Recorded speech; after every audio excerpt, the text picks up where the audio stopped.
Hello বন্ধুরা, আমরা কাটরা পৌঁছে গেছি সকালবেলা ওই 8টা-9টার দিকে। এবারে আমরা কাটরা এসেছিলাম দিল্লি থেকে বাসে করে। সেটা তো একটা সেপারেট ভিডিও করে তোমাদেরকে দেখিয়ে দিয়েছি। এখন বিকাল ওই 4টে-5টা বাজছে। আমরা চারজনে বেরিয়ে পড়েছি মায়ের দর্শনে। মায়ের ইচ্ছা ছাড়া মায়ের দর্শন করা অসম্ভব ব্যাপার, সেটা আমরা পরিষ্কার বুঝতে পেরে গেছি। এখানে আমরা প্রথমে সবাই লাইন দিয়ে দাঁড়িয়ে আছি। এখানে চেক করবে যে আমাদের কিছু আছে নাকি সঙ্গে, সেটা দেখে নেবে। এটা স্নানের ঘাট। এখানে মা প্রথম চান করেছিল, এইরকমই লোক প্রচলিত। তো এই জায়গাটা আমরা দর্শন করে এবার আগের দিকে এগিয়ে চলে যাব। আমরা চারজন প্রথমে আমরা একটু হেঁটেই গেছিলাম। তারপর ঠিক হলো যে মা আর হাঁটতে পারবে না, তাই মাকে আমরা ঘোড়াতে চাপিয়ে দিয়েছিলাম। অন্য রাস্তায় মাকে নিয়ে গেছে ঘোড়ায় করে, আর আমরা তিনজন হেঁটেই গেছিলাম। প্রথমে আমরা ঠিক করলাম যে এত কষ্ট করে যখন এসেছি, তাহলে মায়ের দর্শন আমরা হেঁটেই যাত্রা শুরু করব। নিয়েও সেটাই আমরা আগানোর পথে এগিয়ে গেছি। এখানে আমরা চারজনে একটু ছবিও তুলে নিয়েছিলাম। আর আমাদের চারজনকে কেমন দেখতে লাগছে একটু কমেন্ট করে জানিও। জম্মু ও কাশ্মীরের ত্রিকুট পাহাড়ে অবস্থিত মা বৈষ্ণব দেবী হিন্দু ধর্মের অন্যতম পবিত্র ও জাগ্রত তীর্থস্থান। এখানে দেবী বৈষ্ণবী মাতা আদি শক্তি, মহাকালী, মহালক্ষ্মী ও মহা সরস্বতী সম্মিলিত রূপ তিনটি পিণ্ডি রূপে পূজিত হয়। প্রতিদিন হাজার হাজার ভক্ত এই দুর্গম পাহাড়ি গুহা দর্শন করতে আসে। এখানে দেখতেই পাচ্ছ মা আগে ঘোড়াতে চেপে চলে যাচ্ছে। আমরা তিনজন এখানে হাঁটার উদ্দেশ্যে রওনা দিয়েছি। আমরাই তো প্রথম থেকেই ভেবে নিয়েছিলাম যে আমি হেঁটে উপর যেতে পারবো না কিছুতেই, কিন্তু যাই হোক মায়ের ইচ্ছাতে আমি এতটা উপর হেঁটে উঠেছি। দর্শনের পুরো লাইন পর্যন্ত আমরা চারজনে গেছিলাম। তারপর দর্শনের লাইনটা প্রায় 1 ঘন্টার থেকে বেশি লাইন দিয়ে দাঁড়াতে হবে। তো আমরা তিনজন ঠিক করলাম যে আমরা আর পারবো না, শরীর আর কিছুতেই টানছিল না মায়ের দর্শনে। তো অন্তুই গেছিলো আমাদের চারজনের পরিপ্রেক্ষিতে, মানে ঘরের একজন যেতে হবে, তো অন্তুই গেছিলো মায়ের কাছে দর্শন করেছিল। এবার টিপ খাবার মানে যেটা প্রসাদ দেয় সেই সব অন্তু নিয়ে এসেছিলো আমাদের তিনজনের জন্য। আমরা সবাই একটু একটু করে নিলাম এবং অন্তুর কাছ থেকে টিপও পরে নিলাম। এই যে এই জায়গাটা দেখছো, এখানে যে মায়ের আসল মন্দিরটা। সত্যি কথা বলতে আমরা যে তিনজন হেঁটেই উপরটা উঠতে পারবো এটা আমরা কখনোই ভাবতে পারিনি।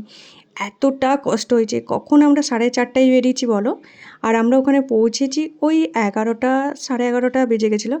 তারপর মাকে ঘোরাতে অন্য একটা রাস্তা দিয়ে নিয়ে এসেছে, সেখানে আমরা মাকে তো খুঁজেই পাইনি।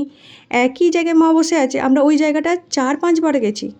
তারপরেও মাকে আমরা আর একটু গেলেই মাকে দেখতে পাবো, কিন্তু ওই আর একটুটাই যাওয়া হলো না।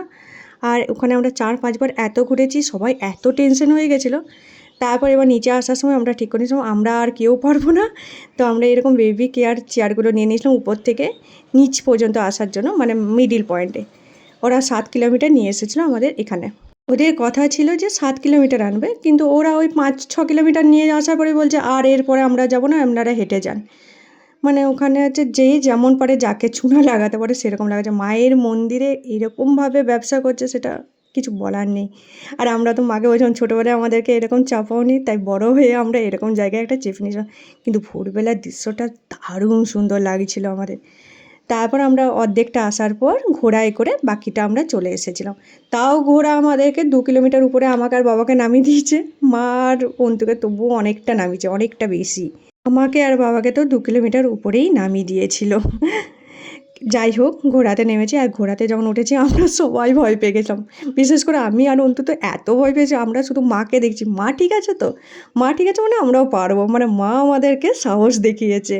এইরকম আমাদের এগিয়ে গেছিলাম আমরা। আর এই রাস্তাটা এতটাই দুর্গম।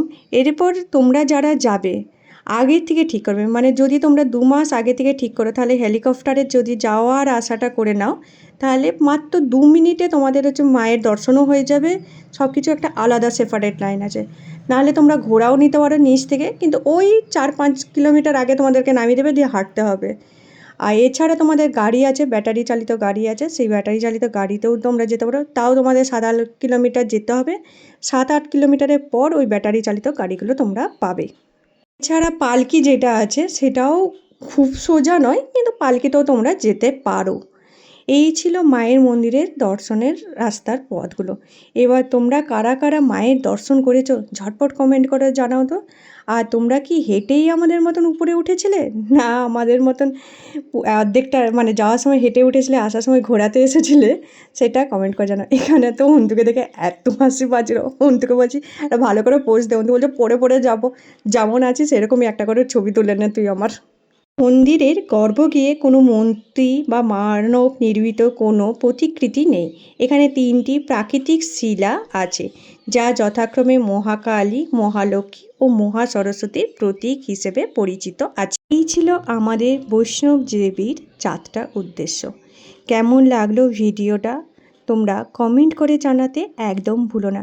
কারা কারা মা বৈষ্ণব দেবীর দর্শন করেছো তারা কিন্তু কমেন্ট করে জানিও। ভালো লাগলে সাবস্ক্রাইব করো।